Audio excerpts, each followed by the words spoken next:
Akkam jirtu daawwattoota keenya kan daawwachaa jirtan Yoko Dr. Tiwiidha. Yoko Dr. Tiwii irratti waa'ee fayyaa keessanii marii garaagaraadha kan isiniif dhiyeessinu. Har'a waa'ee koronaa irratti ogeessa fayyaa akkasumas immoo ispeeshaalistii yaala anesteeziyaa kiritiikaal keerii fi perimedisiinii Dr. Iddoosaa qabadhe isiniif dhiyaadheetan jira. Dr. Iddoosaa akkam jirtu? Nagaa galata Waaqayyo. Egaa koronaan lakkoofsa biyya keenyatti baay'ee ol ka'aa jira.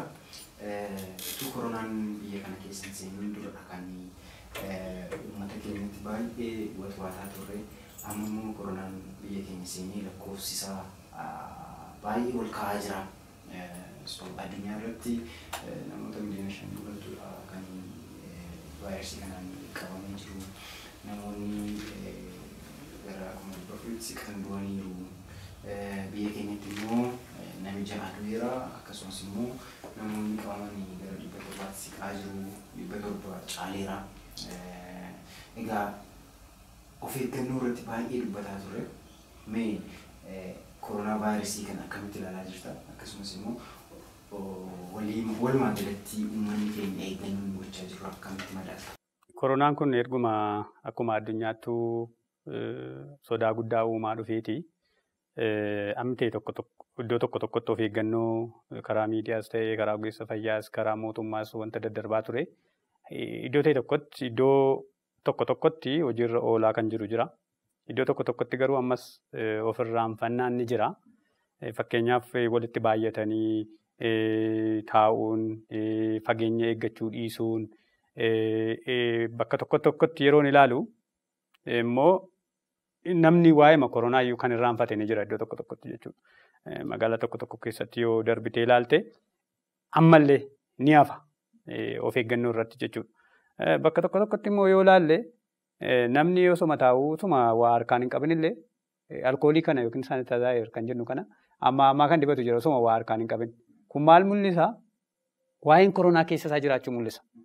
Isa kanarratti miidiyaan waan baay'ee hojjeteera jechuu dandeenya. Ammas hojjechuu qaba jedhee yaada. Kun amma rakkoo jiraachuu dhiisuuti. Rakkoo biyya hambisuu dhiisuudha.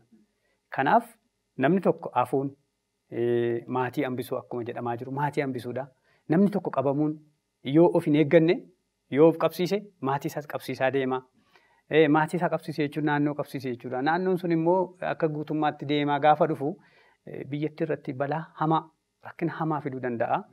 Rakkina hamaa kana keessaa immoo biyyoonni guddataa jiran keessumaa biyyoonni akka keenya treatment center yookiin immoo bakka yaalii ga'aa qopheessinee uummata miiliyoona 114 waan akkasiidha uummanni keenya. Amma kanaaf namoota amma kana keessummeessuu kanaaf humna akkasiis hin qabnu. Inni guddaan nuti gochuu dandeenyu, inni guddaaniif inni jalqabaa kan nuyi irratti xiyyeeffannuu dandeenyu of eeggannoo irratti. Of eeggannoo yoo goone dhukkuba kanarraa baraaramuu dandeenya, uummata keenya baraaruu dandeenya, biyya keenya baraaruu dandeenya jechuudha.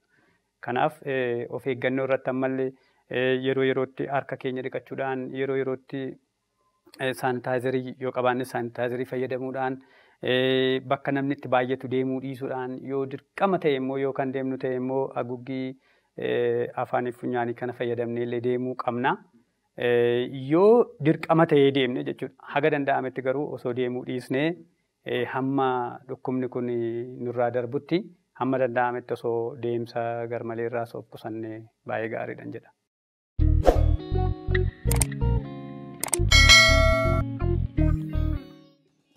Baay'een galateeffadha. Egaa akka ogeessa yaalli koronaa vaayirasii dhukkubni koronaa vaayirasii dhumni isaa gara ICU'ti. Namoonni garmalee dhukkubsatanii gara isaanitti yaalaman ICU'ttidha. Akka ogeessa kiritiikaal keerii tokkootti, ispeeshaalistii kiritiikaal keerii tokkootti yaaddoo maaltu sitti mul'ata? Biyyi keenya haandilii gochuu dandeessi? Lakkoofsi kun baay'ee ol guddachaa gaafa dhufu maaltu uumama jettee yaadda? Amma dhugaa dubbachuuf baay'ee kan nama yaaddessuudha. ICU'n biyya keenyaa dhuguma ulaagaa jiran ulaagaa ICU ni guutaayii kan jedhu durumayyuu gaaffii qaba.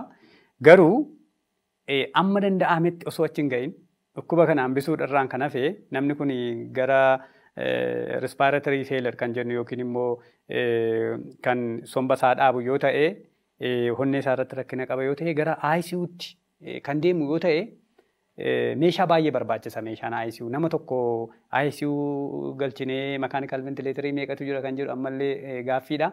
Mechanical ventilator irra yoo goone nama meeqa barbaachisa guyyaatti. PPE yookiin immoo waan uffattee seentu kana tokkoon isaa aga 1,500 aga 2,000dha. Yeroo yerootti uffattee seentaa dhukkubsataa tokko yaaluudhaaf jechuudha.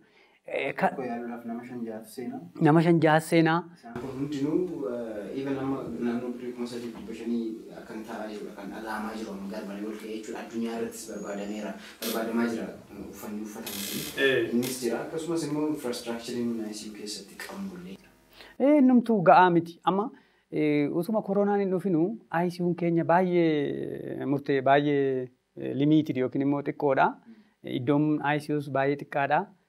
Kanaaf ICU abdannee akka barbaanne yoo deemne baay'ee ulfaataadha ICU irratti. Keessumaa immoo mortality rate warreen ICU galanii biyyoota guddatan keessatti biyyoota waa hunda qaban keessattuu kan maashinii yookiin mechanical ventilator irra taa'e baay'een isaanii du'aniiru.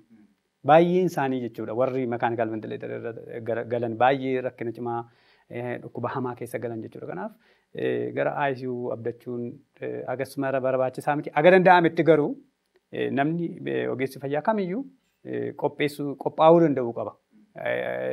Kutaa keessaa hojjetu keessatti kamiyyuu hin beekamu. Amma fakkeenyaaf namni tokko opereeshinii ta'uu danda'a. Yeroo opereeshinii ta'u tarii koronaa kana qabaachuu danda'a.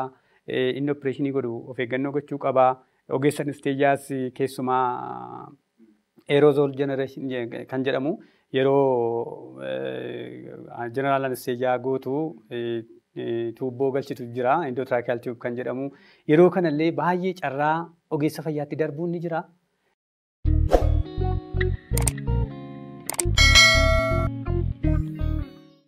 Namni kun koronaa qabaachuu danda'a jedhee beekuu qaba. Yoo danda'ame dafee testii ta'uu qaba.